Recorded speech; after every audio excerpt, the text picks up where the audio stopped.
ఆర్థిక సాయం చేసి ఇటు దిక్కు వస్తుంటే కోసిగి దాకా వచ్చేటప్పుడు మధ్యలో మార్గ మధ్యంలో ఒక ఊరు ఎదురొచ్చింది.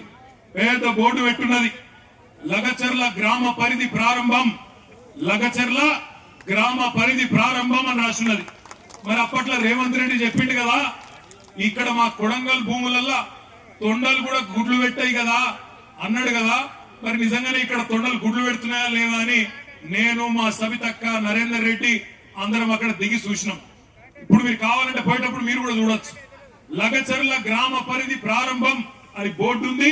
బోర్డు పక్కకే భూముల నిండా పచ్చని వరి పంటలు బ్రహ్మాండంగా మొత్తం ఇక్కడికి అక్కడ దాకా విస్తరించున్నాయి. మరి నేను అనుకుంటే ముఖ్యమంత్రి ఉండి ఎవడన్నా అబద్ధం చెప్తాడా? ముఖ్యమంత్రి ఉన్నాడు ఎవరన్నా అబద్ధం చెప్తారా? తొండలు గుడ్లు పెట్టాయి కొడంగల్ భూములల్లా అన్నాడు. పెడుతున్నాయా? మరి తొండలు గుడ్లు పెడుతున్నాయా కొడంగల్ భూములల్లా? పెడుతున్నాయా? పెడతలేవా? పంటలు వండుతున్నాయా? కొంటుండా ముఖ్యమంత్రి పంటలు?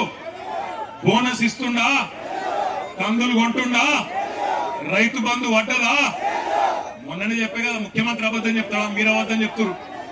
ముఖ్యమంత్రి కోసుకొచ్చిండు. కోసుకొచ్చి ఏం చెప్పిండు? టకీ టకీ టకీ టకీ అట. మేము నిజమే అనుకుంటే కోసుగిలా చెప్పిండు కదా, ఓట్లేసి గెలిపించిన వాళ్ళకి చెప్పిండు కదా, అబద్ధం చెప్తాడా అనుకున్నాడు. టకీ టకీ మన పడతాయి అన్నాడు. టాకీ లేదు, టుకీ లేదు, ఇప్పటిదాకా ఏది దిక్కులేదు. ఒక్కల కన్నా ఇక్కడ మొత్తం కొడంగల్లా రైతు బంధు పైసలు పడ్డోళ్ళు ఒకసారి శైలా పట్టురి.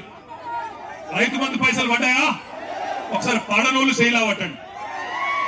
ఒక్కసారి వెనక తిప్పండి అమ్మా, కెమెరాలు వెనక తిప్పండి దయచేసి. జర మంచిగా శైలా పట్టురి. కెమెరాలు తిప్పురు తమ్మి.